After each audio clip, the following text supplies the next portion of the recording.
I hope everybody's ready. Prepare for anything. Anything is possible with God.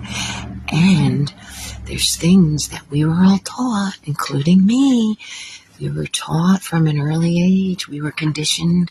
We were taught. And there are things that we are going to find out that aren't what they told us. So be prepared. One of the biggest things is all about Mary Magdalene. I still haven't really researched it, but I know it, so I'm not going to research it.